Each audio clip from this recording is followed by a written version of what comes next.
Army chief की ज़ेर सदारत कोर कमांडर्स कॉन्फ्रेंस हुई है। ISPR का कहना है कि इस कॉन्फ्रेंस में तय हुआ है कि 9 मई के वाक़यात के ज़िम्मेदारान को हर सूरत इंसाफ के कटहरे में लाया जाएगा।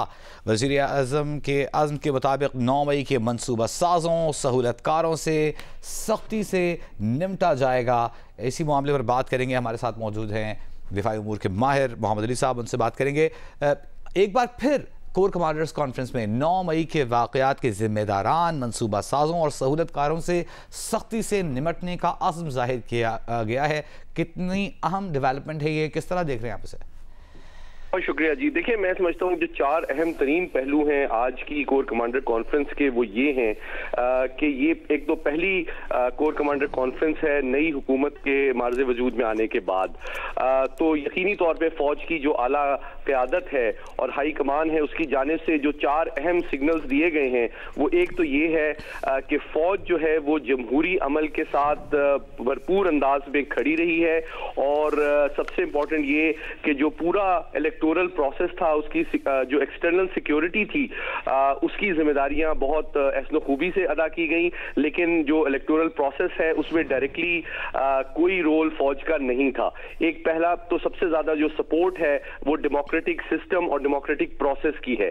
दूसरा मामला ये है कि जो मुल्क के अंदर सियासी इस्तेहकाम है और दहशत गर्दी है और जो माशी चैलेंजेस हैं, ये इस वक्त कौमी सलामती के अहम तरीन चैलेंजेस हैं, जिसके हवाले से फौज जो है वो मौजूदा हुकूमत से एक पॉलिसीज का तसलसल एक्सपेक्ट करती है। क्योंकि तमाम उमूर पे आपको नजर आता है कि ये याद दहानी कराई गई है कि आलमी बरादरी भी पाकिस्तान की कौम और पाकिस्तान की अफवाज जो है वो ये तवक्को करती है नई आने वाली हुकूमत से कि फौज उनकी तरक्की, खुशहाली और सलामती के सफर में भरपूर अंदाज में हर मुमकिन साथ देगी।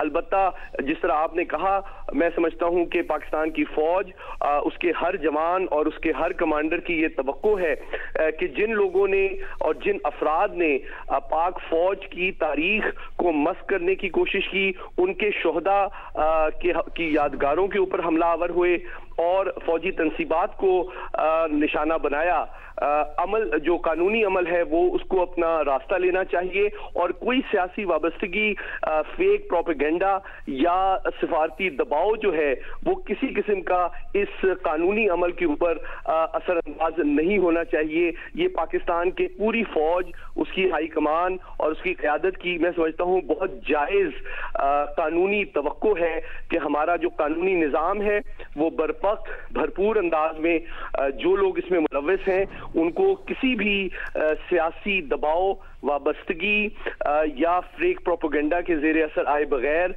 करार वाकई सजा दे और सियासी मामलात को कानून से अलग रखा जाए। बहुत शुक्रिया मोहम्मद अली साहब हमारे साथ मौजूद थे, दिफाई तज्ज़ियाकार और आज होने वाली कोर कमांडर्स कॉन्फ्रेंस और इसके एलामिये पर तज्ज़िया दे रहे थे। अहम खबर आपको देंगे। Army chief general Syed Asim Munir की ज़ेर सदारत कोर कमांडर्स कॉन्फ्रेंस हुई। ISPR के एलामी के मुताबिक कोर कमांडर्स कॉन्फ्रेंस ने फेक न्यूज़ और मिस इन्फॉर्मेशन पर तशवीश का इजहार किया। फोरम ने कहा कि चंद अनासर गलत खबरें फैलाकर अवाम में मायूसी फैलाना चाहते हैं। ऐसे अनासर सोसाइटी में तकसीम पैदा करना चाहते हैं। फौज का इंतखाबी अमल से कोई ताल्लुक नहीं था। फोरम ने बाज़ मज़मूम अनासर की जानिब से मायूसी, तफर्रुक़ा डालने के लिए फैलाई जाने वाली गलत और जाली खबरों पर तशवीश का इजहार किया है। कोर कमांडर्स कॉन्फ्रेंस ने इत्तेफाक किया कि मुश्किलात के बावजूद मुसल्लह अफवाज ने इलेक्शन के दौरान इलेक्शन कमीशन की हिदायत की रोशनी में महफूज माहौल फराहम किया। इस मामले पर बात करेंगे। हमारे साथ मौजूद है नुमाइंदा जियो न्यूज़ ज़रमीन। ज़रमीन, बताइएगा कोर कमांडर्स कॉन्फ्रेंस की तफसील और एलामिये से मुताल्लिक़। जी बिल्कुल, आर्मी चीफ की ज़ेर सदारत आज कोर कमांडर कॉन्फ्रेंस हुई है, जिसपे सबसे पहले तो शोहदा की अजीम कुर्बानियों को खराज तहसीन पेश किया गया और फोरम में ये इजहार किया गया कि जवानों, कानून नाफिज करने वाले इदारों और शहरियों ने मुल्क में अमन इस्तेहकाम को यकीनी बनाने के लिए अपनी जानों का नजराना पेश किया है। आर्मी चीफ ने कहा कि दहशतगर्दी और अस्करी पसंदी के खिलाफ कोशिशों के समरात को मुस्तहकम करते रहेंगे। फोरम ने इस अज़म का अदा किया कि पाकिस्तान को गैर मुस्तहकम करने की तमाम दुश्मनों, कुव्वतों के इशारों पर काम करने वाली दहशतगर्द हमदर्दों, उनके सहूलतकारों, उनकी हौसला अफजाई करने वालों के साथ रियासत पूरी ताकत के साथ निपटेगी। आम इंतखाबात के हवाले से भी आज जो कोर कमांडर कॉन्फ्रेंस है उसमें ब्रीफिंग दी गई। उसमें बताया गया, फोरम ने कहा कि आम इंतखाबात 2024 के इनेकाद में मैंडेट के मुताबिक सिक्योरिटी फराहम की और अपना जो था सिक्योरिटी का माहौल फराहम किया। इसका इंतखाबी अमल से कोई ताल्लुक नहीं था। फोरम ने यह भी कहा कि सियासत और मीडिया के कुछ मखसूस छोटे तबकात, बिलखसूस सोशल मीडिया, मदाखलत के बेबुनियाद इल्जाम लगाकर अफवाज पाकिस्तान को बदनाम कर रहे हैं, जो कि इंतहाई अफसोसनाक है। फोरम ने यह भी कहा कि बदकिस्मती है कि गुड गवर्नेंस, माशी बहाली, सियासी इस्तेकाम और अवामी फलाह जैसे हकीकी मसाइल पर तवज्जो देने की बजाय ऐसे मफाद परस्त अनासिर जो है उनकी सारी तवज्जो अपनी नाकामियों पर मरकूज है। ज़रमीन ज़हरा हमारे साथ मौजूद हैं, हमें बता रही हैं ISPR के एलामिया के मुताबिक कोर कमांडर्स कॉन्फ्रेंस ने फेक न्यूज़ और मिस इन्फॉर्मेशन पर तशवीश का इजहार किया। फोरम ने कहा कि चंद अनासर गलत खबरें फैलाकर आवाम में मायूसी फैलाना चाहते हैं। ऐसे अनासर सोसाइटी में तकसीम पैदा करना चाहते हैं। फौज का इंतखाबी अमल से कोई ताल्लुक नहीं। फोरम ने बाज़ मज़मूम अनासर की जानिब से मायूसी, तफर्रुक़ा डालने के लिए फैलाई जाने वाली गलत खबरों और जाली खबरों पर तशवीश का इजहार किया। कोर कमांडर्स कॉन्फ्रेंस ने इस बात से इत्तेफाक किया कि मुश्किलात के बावजूद मुसल्लह अफवाज ने इलेक्शन के दौरान इलेक्शन कमीशन की हिदायत की रोशनी में महफूज माहौल फराहम किया। Editor investigation the news Ansar Abbasi साहब हमारे साथ टेलीफोन लाइन पर मौजूद हैं। अंसार अब्बासी साहब, जो आज कोर कमांडर्स कॉन्फ्रेंस हुई उसमें मिस इन्फॉर्मेशन, फेक न्यूज़ और मायूसी फैलाने, इस हवाले से हम आपको अपडेट करेंगे। हमारे साथ लाइन पर नहीं है army chief general Syed Asim Munir की ज़ेर सदारत अहम कोर कमांडर्स कॉन्फ्रेंस का इनेकाद हुआ है, जिसमें एलामी में कहा गया है कि फ़ेक न्यूज़ और मिस इन्फॉर्मेशन पर तशवीश है। चंद अनासर गलत खबरें फैलाकर अवाम में मायूसी फैलाना चाहते हैं। ऐसे अनासर सोसाइटी में तकसीम पैदा करना चाहते हैं। फ़ौज का इंतखाबी अमल से कोई ताल्लुक नहीं था। फोरम ने बाज़ मज़मूम अनासर की जानिब से मायूसी फैलाने, तफरक़ा डालने के लिए फैलाई जाने वाली गलत खबरें और जाली खबरों पर तशवीश का इजहार किया। कोर कमांडर्स कॉन्फ्रेंस के आम इंतखाबात में मदद फराहम करने पर कानून नाफिज करने वाले इदारों की तारीफ भी की।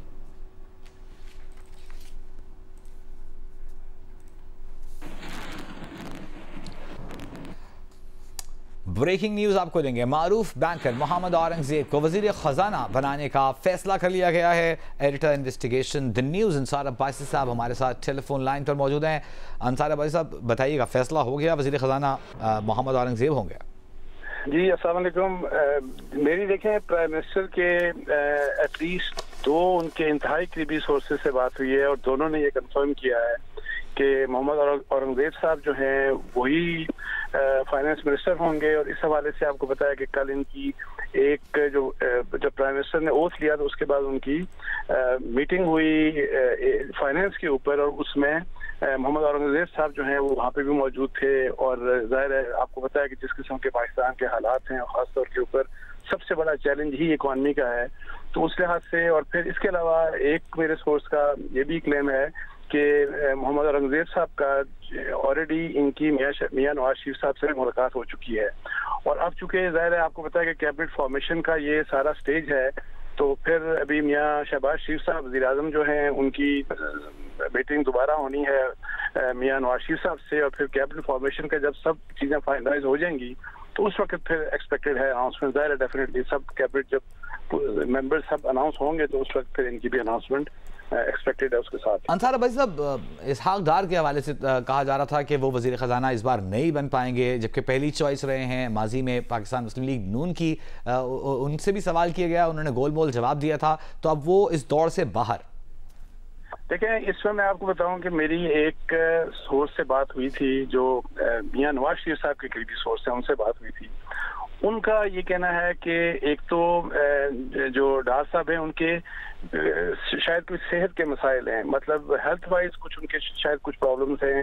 अल्लाह करे कि कोई सीरियस प्रॉब्लम ज़ाहिर नहीं होंगे, लेकिन हेल्थ वाइज कुछ प्रॉब्लम्स हैं, कुछ और भी इशूज हैं जिसकी वजह से शायद इसीलिए उनको कंसिडर नहीं किया गया। और फिर अदरवाइज देखें कि जिस किस्म के हालात हैं, फिर एक मैं जनरल अब ये अपना मेरा एनालिसिस है कि एक बैकग्राउंड है आपको पता है कि जब 16 माह की हुकूमत थी उस वक्त पहले मिफ्ता साहब आए, फिर डार साहब आए, फिर उनके साथ फिर जिस किस्म का उनका पहला एक एक्सपीरियंस था IMF का, उससे ऑल टुगेदर एक डिफरेंट एक्सपीरियंस उनको फेस करना पड़ा IMF के साथ।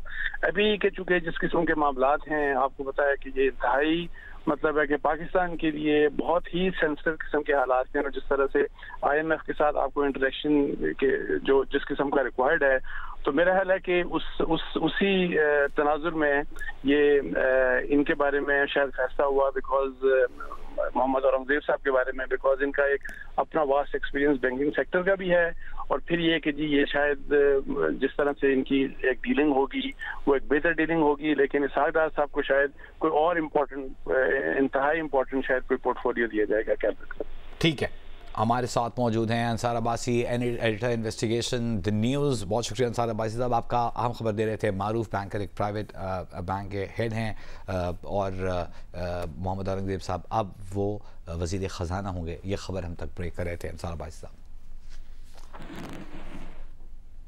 खैबर पख्तूनख्वा काबीना के अरकान फाइनल कर दिए गए। बानी PTI ने फाइनल किया। ज़राए के मुताबिक मुश्ताक गनी, ताज मोहम्मद तरंद, आकिबुल्लाह खान, अरशद अयूब खैबर पख्तूनख्वा काबीना में शामिल होंगे।